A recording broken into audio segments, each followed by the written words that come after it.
Welcome to another fine episode of Tube Amp Theta. Tonight, I have something aggravating me. It happens to do with this amp and this burger.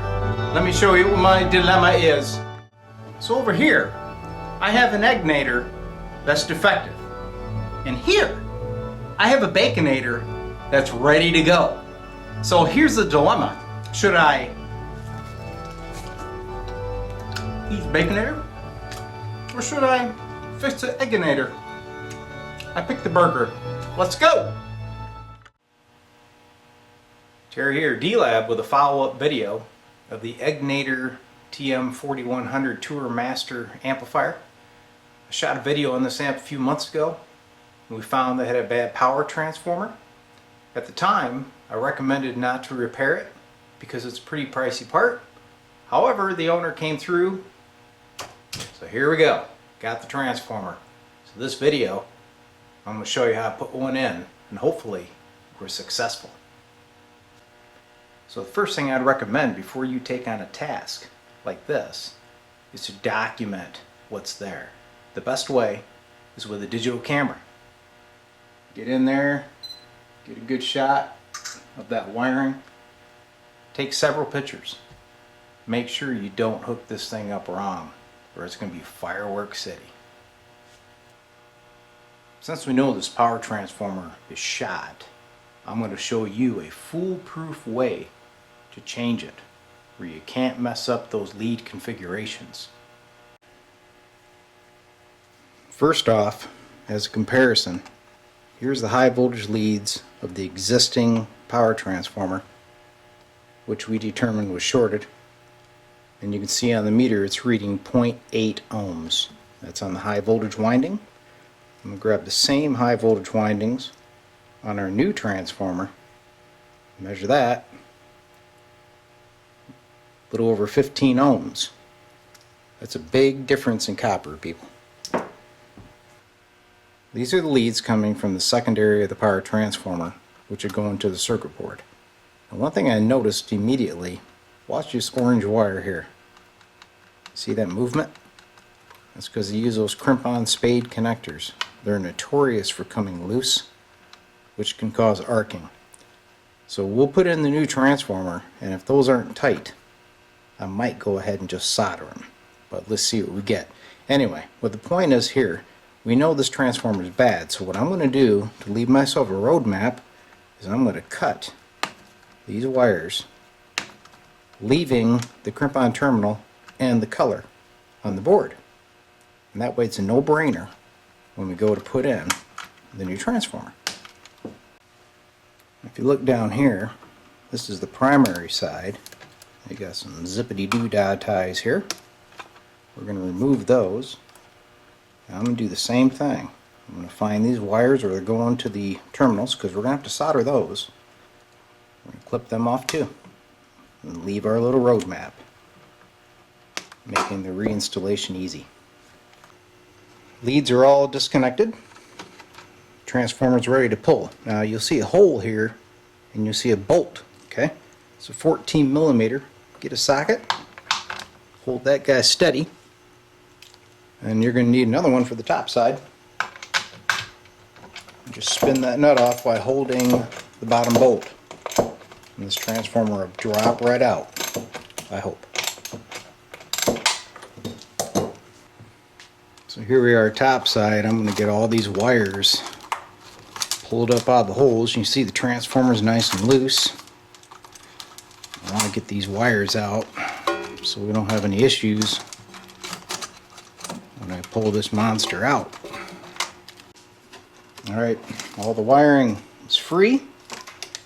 Get the nut off the top there. Off she comes. The Egnater, the shorted transformer's off. Clean this up and we'll get the new one on. Well, here's the new transformer sitting in place. Now, one thing that you need to note is make sure when you're routing these wires that they're not under the transformer, because when you clamp this thing down it could pinch them. Also, you'll see here, you want to center this guy like a donut, okay? You want to center him up. And it comes with this nice rubber piece that goes in here, but it does not come with this metal plate and the washer and of course the nut. So you're going to take that off the old one, put her on the new one. So I'm just going to kind of get her on there snug for now.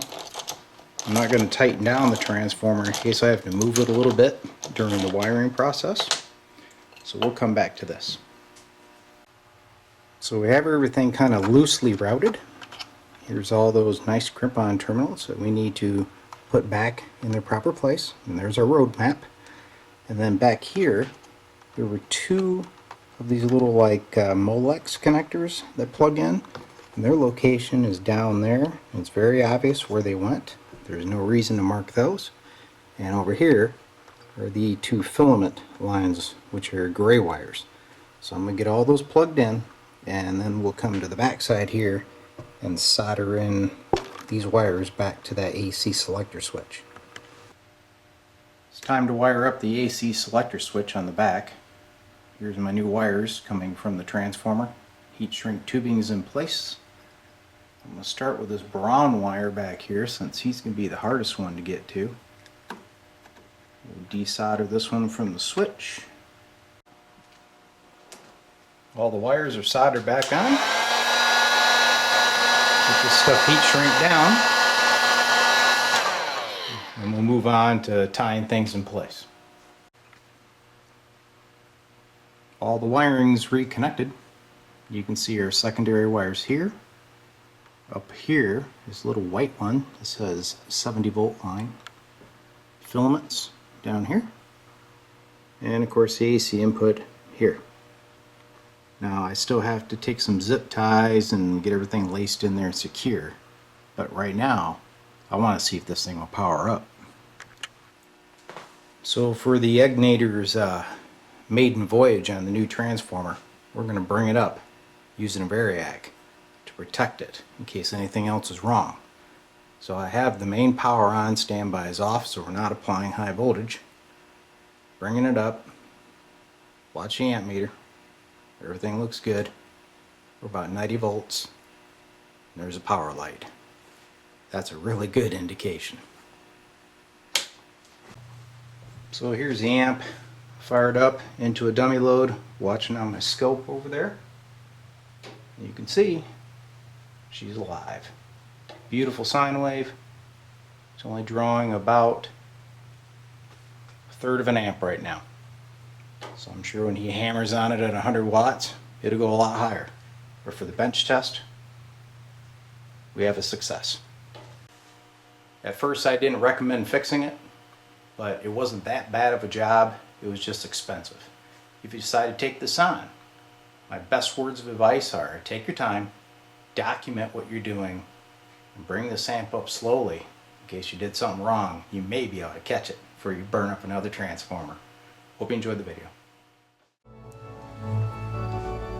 So as you can see, it's probably a really bad idea to go diving into a project without doing proper research first.